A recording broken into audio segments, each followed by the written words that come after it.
इसी बीच बड़ी जानकारी है, मृतकों की जो संख्या है वो एक बार फिर से बढ़ती हुई नजर आ रही है।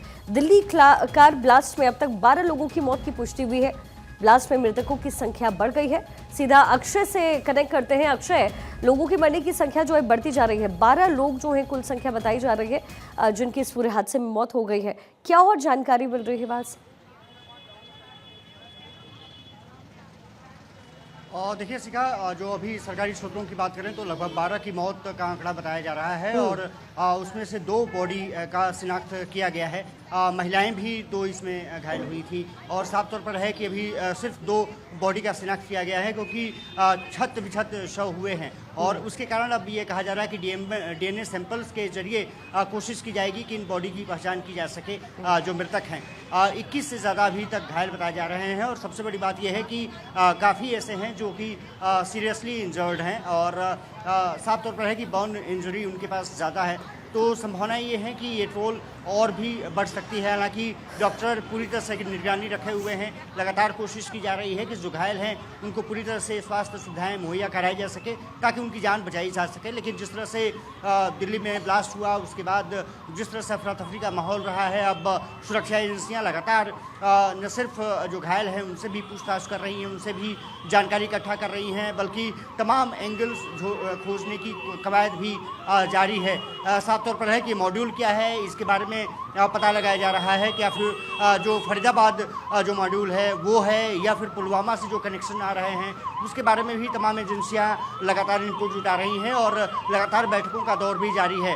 अब केंद्रीय गृह मंत्री अमित शाह के घर पर जो बैठक चल रही थी वो समाप्त तो हो गई है।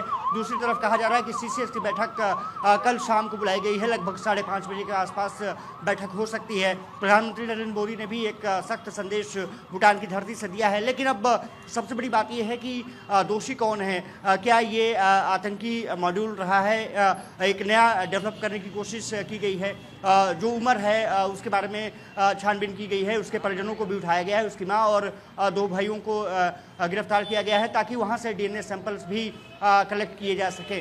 कवायद ये जारी है कि जल्द से जल्द जो ब्लास्ट के जो मायने रहे हैं, जो उसके पीछे मकसद रहा है उसके बारे में पता कराया जा सके और ये कैसे घटना को अंजाम दिया गया।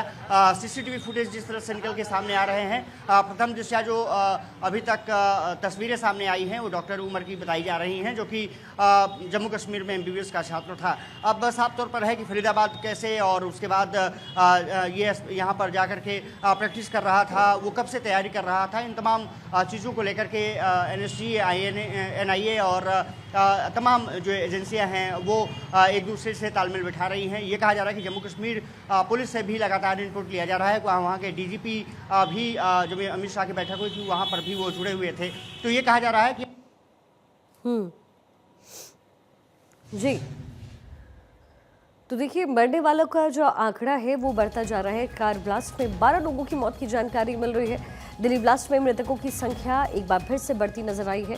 जो घायल हैं उनका अस्पताल में, एलएनजेपी अस्पताल में इलाज चल रहा है, जहां से अक्षय ये रिपोर्ट हम तक पहुंचा रहे थे। एक बार फिर से आपको अदिति के पास ले चलते हैं। अदिति, क्या कुछ और अतिरिक्त जानकारी है, क्योंकि लगातार गृहमंत्री अमित शाह के आवास पर मीटिंग्स हो रही है, जो आला अधिकारी हैं, बड़े अधिकारी हैं, वो वहां पर पहुंचे हुए हैं, वहां पर मीटिंग का हिस्सा वो बने हुए हैं और मरने वालों की संख्या भी जो है बढ़ती जा रही है, इसमें भी इजाफा है।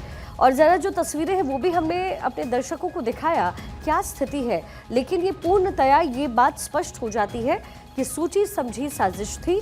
शायद कुछ बड़ा करने जा रहे थे, लेकिन उससे पहले ही आईबी ने उसमें इंटरेस्ट ले लिया और जो सारी जानकारी है पहुंच गई है। क्या कुछ और अदर इन्फॉर्मेशन आपके पास है?